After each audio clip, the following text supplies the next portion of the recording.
जय हिंद। इस वीडियो में हम लोग समझेंगे आसमानी बिजली क्या होती है लाइटनिंग स्ट्राइक जिससे कि व्यक्ति की मौत हो जाती है, और बादल गरजने से आवाज़ क्यों हो जाता है जिसे थंडर स्टॉर्म कहते हैं। क्या इन बिजली से बचा जा सकता है? क्या एक ही जगह पे कई बार बिजली गिर सकती है? क्या इसे हम स्टोर कर सकते हैं? तो समझिए। देखिए, बिजली में सबसे पहला एक चीज़ आता है कि इसमें हमको साउंड बाद में सुनाई देता है, आवाज़ पहले दिख जाती है। तो इसका तो नॉर्मल रीज़न है, आवाज़ की जो गति होती है वो बहुत धीमी होती है, इसलिए आवाज़ बाद में आता है। तो स्पीड तेज होने की वजह से लाइट पहले आ जाता है और साउंड बाद में आती है। गर्मी में पानी जो होता है भाप बनकर ऊपर उठ जाता है, और भाप बनकर जब ऊपर उठता है तो ऊंचाई पर जाने पर प्रत्येक 165 मीटर की ऊंचाई पर जाने पर टेम्परेचर में 1 डिग्री सेल्सियस की कमी आ जाती है। ये कमी क्यों आती है आपको ज्योग्राफी में बताएंगे। और ये जब ऊपर जाते हैं तो ये बर्फ के छोटे छोटे टुकड़े का रूप ले लेते हैं, जिसमें आप लोग कई बार देखते होंगे आसमान से बर्फ गिरता है। यही बर्फ जो होते हैं हवा के कारण आपस में टकराने लगते हैं, और टकराने से घर्षण उत्पन्न हो जाता है, और घर्षण के कारण स्टैटिक करंट उत्पन्न हो जाता है। और यह करंट का जो पॉजिटिव चार्ज होता है वो ऊपर चला जाता है, और निगेटिव चार्ज जो हो जाता है वो नीचे आ जाता है। अब ये निगेटिव जो होता है ना, पॉजिटिव को ढूंढता है कि हमको जहां पॉजिटिव मिल जाएगा वहां हम गिर जाएंगे। अब जब जमीन, देखिए, जब बादल आते हैं तो जमीन पे हवा भी चलने लगती है, आंधी वगैरह भी आने लगता है, तो जिस वजह से घास वगैरह घर्षण के कारण इनमें भी चार्ज उत्पन्न हो जाता है। अब इनका जो चार्ज होता है पॉजिटिव ऊपर होता है, निगेटिव को तो लेके चला जाता है अर्थ। अब देखिए, ये निगेटिव पॉजिटिव को खोज ही रहा था, मिल गया और यहाँ गिर जाता है। इसी को हम लोग वज्रपात कहते हैं, बिजली का गिरना कहते हैं। आसमानी बिजली जो गिरती है, इस बिजली का जो वोल्टेज होता है ना, 10 करोड़ वोल्ट होता है। हम लोग के घर में जो करंट आता है 220 का आता है। 10 करोड़ वोल्ट मारेगा ना, आदमी कौवा बन जाता है। इसको हम 100 मेगावाट की बिजली बोलते हैं। और इसमें जो करंट होता है वो 10,000 एम्पियर होता है। 5 एम्पियर के करंट पे आपका फ्रिज, वॉशिंग मशीन, कूलर ये सब चल जाता है 5 एम्पियर पे। और ये जो होते हैं, सोचिए 10,000 एम्पियर का करंट लगता है इसमें जो हीट निकलती है वो हीट जो होती है 27,000 से लेकर 30,000 डिग्री सेल्सियस होता है। सूर्य का तापमान जो जुड़ा होता है 6,000 डिग्री सेल्सियस सरफेस का। अब बताइए, ये इतना भयानक टेम्परेचर होता है, और लेकिन इसमें सबसे बड़ी बात यही होती है इसकी टाइमिंग बहुत कम होती है, 0.0005 सेकेंड। ये मिली सेकेंड में होता है, इतना कम समय के लिए होता है कि ये ज्यादा खतरा नहीं उत्पन्न कर सकता है। अब समझते हैं इसमें आवाज क्यों आती है। देखिए, जो लाइटनिंग होती है, ये बिजली होता है, इसका टेम्परेचर तो 27,000 यानी लगभग 30,000 डिग्री सेल्सियस होता है। और हवा में जो बारिश की बूंदे होती हैं वो तो ठंडा होता है, तो ठंडे के पास गर्म चीज को ले जाएंगे तो बहुत तेज आवाज करता है। जैसे गर्म रॉड को पानी में डालिएगा तो बहुत तेज आवाज करेगा। आप इसको किचन में देखते होंगे, तड़का लगाया जाता है ना, जब सब्जी उब्जी को छौंका जाता है तो तेल एकदम गर्म रहता है, और उसमें आप सब्जी डालेंगे तो हल्ला करने लगता है, ये पगला ही का एक डाला है जी, हम गर्म में ठंडा क्यों मिला रहा है, वही आवाज आने लगता है। तो यही जो होता है, बिजली जो होता है उसका टेम्परेचर इतना तेज होता है कि वायुमंडल की हवाएं जो होती हैं वो क्या होती है, दूर हटने के प्रयास करती है। क्योंकि जब गर्मी आता है तो गर्मी के कारण हवाएं दूर होती हैं। इसका टेम्परेचर इतना तेज होता है कि वहां पे जो हवा के पास जो नमी वगैरह रहती है उससे उसको वाष्प बना के उसको बहुत तेजी से हटाता है, जिस वजह से एक आवाज उत्पन्न हो जाती है। आसमान से गिरने वाली बिजली से बचने के लिए बेंजामिन फ्रैंकलिन नामक वैज्ञानिक ने एक लाइटनिंग कंडक्टर या लाइटनिंग रॉड का निर्माण किया था, जिसे हम तड़ी चालक कहते हैं। यह कॉपर का बना होता है। यह क्या करता है, इसको हम लोग घर के ऊपर लगा देते हैं, और इसे वायर के द्वारा, यहाँ आप देख रहे होंगे यहाँ मोटा वायर लगाया गया है, इस मोटे वायर के द्वारा इसे हम लोग अर्थ यानी ग्राउंड में कर देते हैं। जो ग्राउंड होता है वो एक चार्ज सिंक होता है, यानी इसमें कितना भी हाई वोल्टेज का करंट दे दीजिएगा पृथ्वी को, वो खींच के अंदर लेके चला जाता है। तो ये केवल इसको टांग देने से नहीं होता है, इसके साथ साथ इसके अंदर हम लोग को ग्राउंड भी करना रहता है। टावर में भी देखेंगे ऊपर ये जो होता है तड़ी चालक होता है, लाइटनिंग रॉड, और इसको वायरिंग द्वारा नीचे ले जाया जाता है। तड़ी चालक कॉपर का बना होता है। इसमें होता क्या है कि बेंजामिन फ्रैंकलिन ने कहा कि आप जो करंट आ रहा है उसको जल्दी से जल्दी ग्राउंड पे भेजिए। अगर वो ग्राउंड पे चला जाएगा ना तो कोई दिक्कत नहीं है, आप बगल में भी खड़े रहेंगे तो कुछ खास प्रॉब्लम नहीं होगा, लेकिन उसको तेजी से भेजना बहुत जरूरी है, नहीं तो आपके लिए घातक हो जाएगा। सोचिए क्या होगा अगर कोई हवाई जहाज हवा में जा रहा है, उस पर बिजली गिर जाए, जहाज गिर जाएगा, कुछ इफेक्ट नहीं पड़ता है। जहाज जो होते हैं ड्यूरेलमीन के बनाए जाते हैं, अल्युमिनियम का वो एक एलॉय होता है, और इसकी एकदम चिकनी पेंटिंग की जाती है ताकि इस पे जब भी बिजली गिरे तो इतना करंट जो होता है वो करंट चारों ओर फैल जाए। और ये जो राउंड शेप का जो एरोप्लेन होता है तो वो चारों ओर बिजली फैल के नीचे चली जाती है। दूसरा एक और बात समझिए, जो एरोप्लेन होता है अंदर से खोखला होता है, और आप पढ़े होंगे फैराडे का केज, एक पिंजड़ा बनाया था फैराडे ने, और उस पिंजड़े पे बिजली देते थे और अंदर रहते थे तो उन पे बिजली नहीं आती थी, क्योंकि बिजली जो होती है सरकमफेरेंशियल फ्लो करती है और एकदम शॉर्ट रास्ता खोजती है। तो आप कहेंगे सर पिंजड़ा को छुएंगे तो नहीं मारेगा। देखिए यहाँ पिंजड़ा को टच भी कर दीजिएगा ना तो हाई वोल्टेज का करंट भी नहीं मारेगा। क्यों?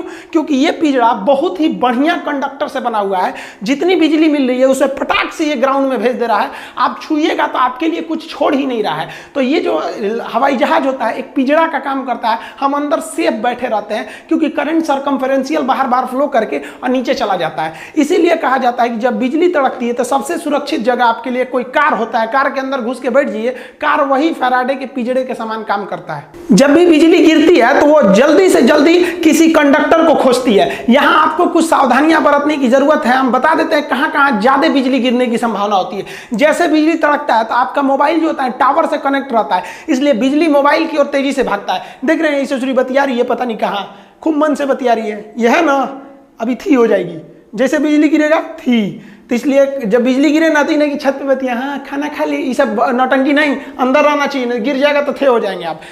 पेड़ वगैरह के पास भी बिजली ज्यादा गिरती है। अब लोग कहते हैं दुधारू पेड़ के पास बिजली ज्यादा गिरती है। देखिए दुधारू पेड़ जिसमें दूध वगैरह होता है, जैसे बरगद को ऐसे मारिए तो हल्का हल्का दूध निकलने लगता है उसमें लिक्विड, तो दुधारू पेड़ से मतलब नहीं है। देखिए दुधारू पेड़ जो होते हैं ना उसमें ज्यादा भीगा होता है, वो जो भीगा वो ज्यादा होता है, इसलिए वो ग्राउंड से ज्यादा जुड़े रहते हैं। अब जो बिजली आ रही है वो ग्राउंड पे जाना चाहती है, उससे पहले ही आपको 20 फीट ऊपर पेड़ मिल जाएगा, कहेगा इधर से चलो ना। इसलिए बिजली गिरते समय या बारिश के समय पेड़ के नीचे नहीं रहना जाता है।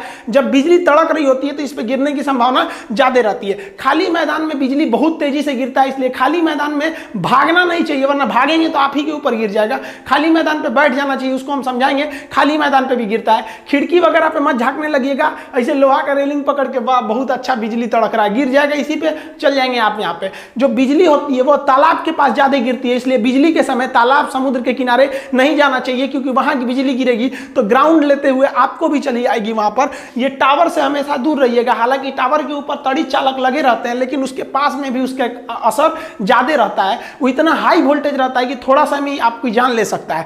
आपको एक और गलती नहीं करना है, जब बिजली तड़क रही होती है तो लोग छाता लगा लेते हैं। छाता का जो रॉड होता है, आप रॉड को पकड़े रहते हैं, आप जमीन पर रहते हैं तो जमीन से ये रॉड जो होता है ना ग्राउंड हो गया रहता है, और ये छाता को पकड़ के मार देता है करंट, बहुत तेज बिजली गिर जाती है। देखिए ये बकलोलिया पता नहीं किसका इंतजार कर रही है छाता लगा के, अभी जाएगी, हो धड़ाम से गिरेगा चल जाएगी। देखिए ज्यादातर जो बिजली गिरता है, हर साल इंडिया में लगभग 2500 लोग बिजली गिरने से मरते हैं, लेकिन ज्यादातर बिजली डायरेक्ट आदमी के ऊपर नहीं गिरता है, ये स्टेप पोटेंशियल द्वारा गिरता है। हम आपको अभी जस्ट पहले जो वीडियो बनाए थे जिसमें बताए थे बिजली घर तक कैसे पहुंचती है, उसमें स्टेप पोटेंशियल बताए थे कि कहीं करंट गिर जाता है ना तो आसपास के एरिया में वो करंट फैला देता है। तो ये जो स्टेप पोटेंशियल हो जाता है ना, जैसे इस पेड़ पे बिजली गिरी, अब ये राउंड वाला एरिया देख रहे हैं ना, यहां तक इसका एरिया है, तो आप इस पेड़ से दूर में भी रहेंगे ना तो बिजली गिरेगा पेड़ पर, लेकिन आप उसके स्टेप पोटेंशियल के एरिया में आ गए हैं, आपको मार देगा। तो ज्यादातर जो बिजली गिरती है वो स्टेप पोटेंशियल के कारण ही मारती है, और ये डायरेक्ट से भी ज्यादा खतरनाक होती है, इससे ही ज्यादा लोग मरते हैं। एकदम टिप के आदमी को खोपड़िया पे नहीं गिरता, अगल बगल में गिरता है, उसके रेंज में आ जाने से आदमी की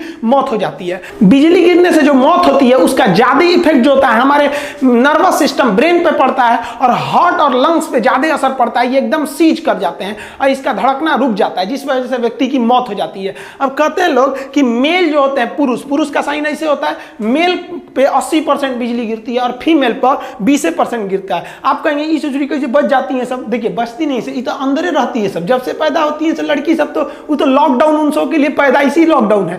लड़का बाहर और घूमते रहता है, मरते रहता है, कभी एक्सीडेंट से मरेगा, कचरा के मरेगा, कभी पतंग लूटने में मरेगा, सब नौटंकी लड़कों के भरोसे है, तो मरेगा कौन? लड़की। देखिए ऐसा नहीं है कि बिजली का झटका जो लगेगा तो 100% मरिए जाएंगे। बहुत से लोग बिजली के झटके से बच जाते हैं। बिजली का झटका जब लगता है तो उससे एक आपके शरीर पर एक दाग बन जाता है, जिसे हम कहते हैं लिचेनबर्ग। ये जो दाग होता है ये पेड़ के जड़ के समान हो जाता है। आप देखिए इस तरह से दाग बन जाता है, टैटू टाइप का बन जाएगा, जहां लगेगा बहुत खतरनाक हो जाएगा। तो ये बहुत कम शॉट लगा है, या फिर ये कह सकते हैं कि बिजली का मेन हिस्सा दूर गिरा है, ये केवल उसके चपेट में आ जाने से इस तरह के दाग बन जाते हैं। कुछ लोग कहते हैं कि जहां एक बार बिजली गिर जाती है वहां दोबारा नहीं गिरती है, गलत बात है।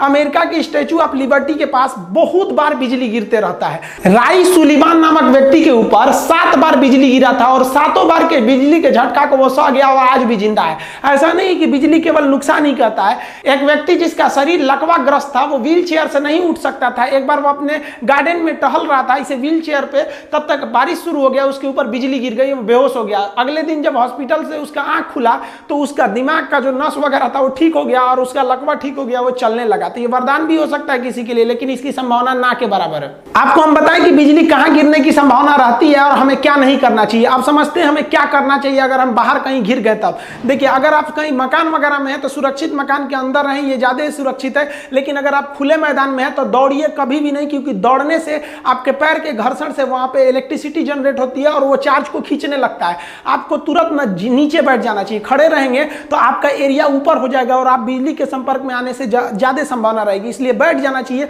और कान ढक के बैठना चाहिए कि कान के पर्दे पर कोई नुकसान ना करे। और एक दूसरे से कम 100 फीट का गैप बनाकर बैठना चाहिए, क्योंकि एक पास बैठने से वहां पर चार्ज को खींचने की संभावना बढ़ जाती है। क्योंकि हर एक व्यक्ति जो होता है वो अपने आप में एक कंडक्टर होता है, इलेक्ट्रिसिटी को ले जा सकता है। इसलिए एक पास बैठिएगा तो बिजली आके गिर सकता है। दूरी दूरी पर बैठना चाहिए।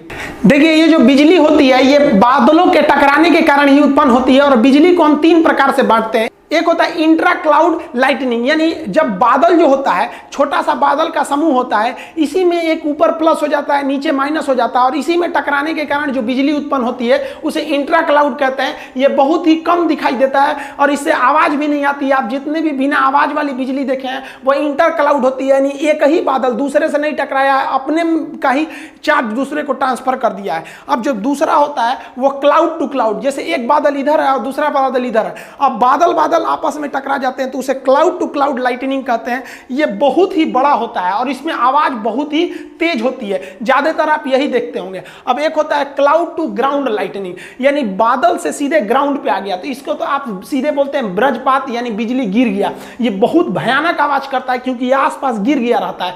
यही है, इसके बारे में तो हम आपको सब कुछ बता दिए। तो ये आप समझ गए क्या सावधानियां हैं, कहां गिर सकते हैं, कितने प्रकार का हो सकता है। नेक्स्ट वीडियो में हम समझेंगे कि राजनाथ सिंह रूस में गए और पुतिन ने उन्हें क्या दिया है और रूस से आया आईएल जहाज भारत के लिए कौन से हथियारों को लेके आया है। कुछ लड़कों का कहना है कि सर आप जो वीडियो बनाए थे कि चाइना को कैसे बाइकआउट किया जाए, चाइना के सामानों को बंदरगाहों पे क्यों ना फंसा दिया जाए, तो लोगों का कहना है कि शायद यही गवर्नमेंट ने सुन के ऐसा काम तो नहीं किया, लेकिन अभी इस पर कोई कंफर्मेशन नहीं है। लेकिन चाइना के जो शिपमेंट आ रहे हैं उन्हें चेन्नई और मुंबई बंदरगाह पर काफी देर तक रोका जा रहा है, वहां पर कस्टम के कारण। इसमें क्या हकीकत है इसको हम मिलेंगे नेक्स्ट वीडियो में, तब समझाएंगे। तब तक के लिए जय हिंद।